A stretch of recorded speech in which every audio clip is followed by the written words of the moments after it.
అధ్యక్ష, తమరు కూడా 1983 నుంచి ఈ రోజు వరకు ప్రజా జీవితంలో ఉన్నారు. 6-7 సార్లు శాసనసభ్యుడిగా ఎన్నికయ్యారు. నేను కూడా ప్రజల ఆశీర్వాదం, చంద్రబాబు నాయుడు దయ వల్ల ఇది 6వసారి ఎన్నికయ్యారు. చాలా ప్రభుత్వాలను చూసాం. ఎందుకే మాట చెప్తున్నానంటే, ఏ శాఖ చూసినా సరే సమస్యలు ప్రతి ఒక్కరూ చెప్తున్నారంటే దానికి ప్రధానమైనటువంటి కారణం కూడా ప్రజలకు చెప్పవలసినటువంటి అవసరం ఉంది అధ్యక్ష. ఏ ప్రభుత్వం అయినా సరే కంటిన్యూగా పనిచేయాలి. ఏ ముఖ్యమంత్రి ఉన్నా సరే ప్రజా జీవితంలో ఉన్నటువంటి సమస్యల పరిష్కారానికి ప్రయత్నం చేయాలి. దురదృష్టం ఏమిటంటే 2019లో వైసీపీ ప్రభుత్వం వచ్చిన తర్వాత, ఆయన పేరు కూడా నేను ఎప్పుడు చెప్పను, ఆయన ముఖ్యమంత్రి అయిన తర్వాత ఏవైతే ప్రధానమైనటువంటి శాఖలు ఉన్నాయో అన్ని శాఖలకి తాళాలు వేసారు అధ్యక్ష. మీకు తెలుసు, చాలాసార్లు మంత్రిగా చేశారు, ఎమ్మెల్యేగా చేశారు. ప్రతి వ్యవస్థలో మెయింటెనెన్స్ అనే కార్యక్రమం ఉంటుంది. మెయింటెనెన్స్ చేయవలసినటువంటి అవసరం ఉంటుంది. ఈరోజు మనుషులమైనా ఆరోగ్యంగా ఉన్నా ప్రతి 6 మాసాలకు ఒకసారి హాస్పిటల్కి వెళ్తాం, టెస్టులు చేసుకుంటాం. ఆరోగ్యం బాగోలేకపోతే మందులు ఆడి మన ఆరోగ్యాన్ని పరిశుభ్రం చేసుకుంటాం. అదేవిధంగా ఈ వ్యవస్థలో రోడ్లు కానీ, భవనాలు కానీ, ప్రాజెక్టులు కానీ ఏదైనా సరే మెయింటెనెన్స్ చేయవలసినటువంటి గురుతర బాధ్యత ప్రభుత్వాలపై ఉంటుంది. దుర్మార్గం ఏమిటంటే 5 సంవత్సరాల్లో ఇరిగేషన్ శాఖ కానీ, వ్యవసాయ శాఖ కానీ, పాడి పరిశ్రమ శాఖ కానీ, R&B కానీ ఏ శాఖను తీసుకోండి అధ్యక్ష, ఒక్క పైసా అంటే ఒక పైసా ఖర్చు పెట్టకపోవడం వల్ల మొత్తం ఈ వ్యవస్థలన్నీ నాశనమై ఈరోజు ఈ ప్రభుత్వం మీద అధికమైనటువంటి భారం పడడం వల్ల ఈ సమస్యలన్నీ వచ్చాయనేది ప్రతి ఒక్కరు కూడా తెలుసుకోవాలి. మేము వచ్చిన తర్వాత ఆర్థికంగా చాలా సమస్యలు ఉన్నాయి అధ్యక్ష. చెప్పుకోవడానికి ఎవరికి వీలు కానిటువంటి సమస్యలు ఉన్నాయి. ఉన్నా సరే ఇది ప్రజాప్రభుత్వం కాబట్టి ప్రయారిటీస్ని గుర్తించి ఒక్కొక్క సమస్యని పరిష్కరించి ముందుకు తీసుకెళ్తున్నామనే విషయాన్ని ప్రజలందరూ గమనించాలి అధ్యక్ష.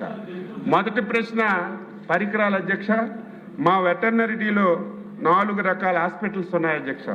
1 గ్రామీణ పశు వైద్యశాలలు ఉంటాయి, 2 వెటర్నరీ డిస్పెన్సరీలు ఉంటాయి, 3 ప్రాంతీయ పశు వైద్యశాలలు ఉంటాయి, 4 వెటర్నరీ పాలిక్లినిక్లు ఉంటాయి అధ్యక్ష. గ్రామీణ పశు వైద్యశాలలో AI గన్లు అంటే కృత్రిమ గర్భధారణ పరికరాలు ఉంటాయి. ప్రాథమిక చికిత్స వాడే అన్ని ఏవైతే సిజర్లు కానీ, బ్లేడ్లు కానీ ఇవన్నీ ఉంటాయి అధ్యక్ష. ఉన్నాయి, సఫిషియెంట్గా లేవు, అవి కూడా సరి చేస్తాం అధ్యక్ష. వెటర్నరీ డిస్పెన్సరీలో పైన ఉన్నటువంటి పరికరాలతో పాటుగా మనకి పోస్ట్ మార్టం కిట్ ఒకటి ఉంటుంది, వెటర్నరీ డాక్టర్లు ఉంటారు అధ్యక్ష. అదేవిధంగా ప్రాంతీయ పశు వైద్యశాలలో పైన ఉన్నటువంటి పరికరాలతో పాటుగా ల్యాబొరేటరీ పరికరాలు ఉంటాయి, పెద్ద శస్త్రచికిత్సలో వాడిన పరికరాలన్నీ ఉంటాయి అధ్యక్ష. వెటర్నరీ పాలిక్లినిక్లో పై ఉన్నటువంటి అన్నిటితో పాటుగా DD డాక్టర్ కూడా ఉండి మేము సాధ్యమైనంత వరకు పరికరాలన్నీ ఇస్తున్నాం అధ్యక్ష. ఇంకొక విషయం గుర్తుపెట్టుకోవాలి, శాసనసభ్యులు కూడా రైతులకు ఎడ్యుకేట్ చేయాలి. 5 సంవత్సరాల్లో 2014-19 అధ్యక్ష, ప్రతి సంవత్సరం కూడా ఏవైతే పశు వైద్య శిబిరాలు పెట్టేవాళ్ళం మీకు కూడా తెలుసు, జన్మభూమిలో కానీ ప్రత్యేక కార్యక్రమాల కింద పెట్టి ప్రతి ఒక్కరిని అక్కడికి పిలిచి మందులన్నీ సరఫరా చేసాం అధ్యక్ష. 5 సంవత్సరాల్లో ఒక్క పశు వైద్య శిబిరం కూడా పెట్టిన దాఖలాలు లేవు. నేను మంత్రి అయ్యేసరికి అందరూ గగ్గోలు, ఏ హాస్పిటల్లో మందులు లేవు, పరికరాలు లేవు, సిబ్బంది లేరు, చాలా అస్తవ్యస్తంగా ఉండేది. మళ్ళీ వచ్చిన తర్వాత ముఖ్యమంత్రి గారి యొక్క ఆదేశాలతో ప్రతి దగ్గర ప్రతి సంవత్సరం ప్రత్యేకమైనటువంటి వైద్య సదుపాయాలు పెట్టి ప్రతి క్వార్టర్లీ కూడా మందులు ఇస్తున్నాం అధ్యక్ష.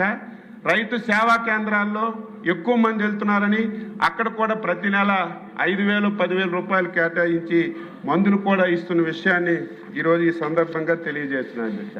అదేవిధంగా ప్రధానమైన సమస్య ఇదేదో ఇప్పుడు 2-3 అడిగారని కాదు అధ్యక్ష, అందరు శాసనసభల్లో ఈ సమస్య ఉంది అధ్యక్ష. భవనాలు అధ్యక్ష చాలా దారుణంగా ఉన్నాయి. ఈ రాష్ట్రంలో 176 భవనాలు ఉన్నాయి అధ్యక్ష. ఇవి కూడా మేజర్గా ఎన్టీ రామారావు గారు, చంద్రబాబు నాయుడు గారు తెలుగుదేశం ప్రభుత్వం ఉన్నప్పుడు నిర్మించినవి అధ్యక్ష. బెస్ట్ ఎగ్జాంపుల్ ఏంటంటే ఇప్పుడే మా సోదరులు సాంబశివరావు గారు చెప్పారు, 2014-19లో దాదాపుగా 326 భవనాలు అధ్యక్ష RIDF కింద నాబార్డు నుంచి తెచ్చి ఆ రోజు శాంక్షన్ చేశాం. ప్రభుత్వం కంటిన్యూషన్గా జరిగింది. 2019 నాటికి చాలా భవనాలు పూర్తయ్యాయి. కొన్ని భవనాలు 90% అయ్యాయి.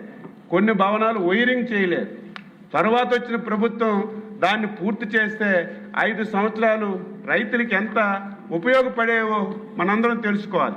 5 సంవత్సరాలు కొత్త భవనాలు నిర్మించకపోగా ఏవైతే పాడైపోయాయో దానికి కనీసమైనటువంటి మరమ్మతులు చేయకపోవడం వల్ల, ఇవన్నీ ఇన్కంప్లీటెడ్గా ఉంచేయడం వల్ల ఈరోజు భవనాలు చాలా సమస్యలు వచ్చాయి అధ్యక్ష. అందుకే గత సంవత్సరం ఫైనాన్స్ మినిస్టర్ గారికి అడిగితే ఈ సంవత్సరం నేను అలాట్ చేయలేనన్నారు. మొన్న పట్టుబట్టి నేను ఎట్టి పరిస్థితిలో భవనాలు మరమ్మతులకి డబ్బులు ఇవ్వాలంటే 25 కోట్ల రూపాయలు బడ్జెట్లో పెట్టారు. ఎక్కడైతే 5%, 10% మనం పెట్టుబడి పెడితే భవనాలు ఉపయోగంలోకి వస్తాయో అవన్నీ ఐడెంటిఫై చేసి ఈ సంవత్సరం భవనాలు మరమ్మతు చేయడానికి నేను అన్ని విధాల ప్రయత్నం చేస్తానని ఈ సందర్భంగా తెలియజేస్తున్నాను అధ్యక్ష. దీంతో పాటుగా కొత్త భవనాలు అధ్యక్ష, గత శాసనసభలో చాలామంది శాసనసభ్యులు నా దగ్గరికి వచ్చి ఉత్తరాలు ఇచ్చారు, నా ఫేషీకి వచ్చి ఇచ్చారు, చాలామంది మెయిల్స్ పెట్టారు. అన్ని పరిశీలనలోకి తీసుకున్నాను. ఇవన్నీ 426 వచ్చాయి. ఇవన్నీ కూడా RIDFలో పెట్టడానికి ఫైనాన్స్ వాళ్ళు అనుమతి ఇచ్చారు. 1-2 సంవత్సరాల్లో ప్రాధాన్యత తీసుకొని నా హయాంలో చంద్రబాబు గారి నాయకత్వంలో NDA ప్రభుత్వ ఆధ్వర్యంలో మళ్ళీ ఈ శాఖని పూర్తి స్థాయిలో అందరికీ ఉపయోగపడే విధంగా ఎన్ని దారుణాలు చేశారంటే మనం ఊహించని దారుణాలు అధ్యక్ష. మొన్నే ముఖ్యమంత్రి గారు కలెక్టర్స్ మీటింగ్లో నాకు క్వశ్చన్ చేశారు, అచ్చెన్నాయుడు గారు మనం వచ్చిన తర్వాత కొద్దిగా పశువుల సంఖ్య ఎందుకు తగ్గిందంటే నేను కూడా ఆశ్చర్యపోయాను.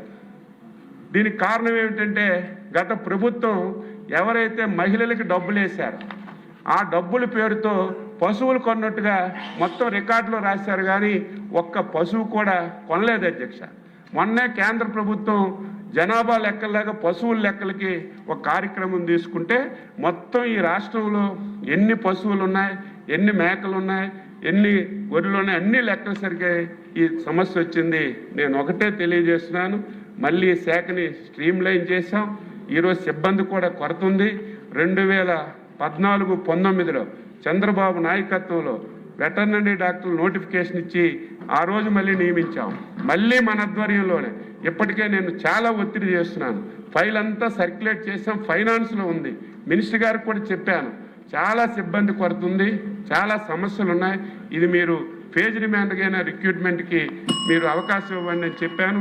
ఫైనాన్స్ మినిస్టర్ గారు కూడా ఇస్తామన్నారు. మళ్ళీ త్వరలోనే ఒక నోటిఫికేషన్ వేసి ఎవరైతే చదువుకున్న విద్యార్థులతో పాటుగా పాడి రైతులకి అందుబాటులో ఈ వైద్యం వచ్చే విధంగా నేను అన్ని విధాలా కృషి చేస్తానని మీ ద్వారా సభ్యులకి ఈ రాష్ట్రంలో ఉన్నటువంటి పాడి రైతులందరికీ తెలియజేస్తూ సెలవు తీసుకున్నాను.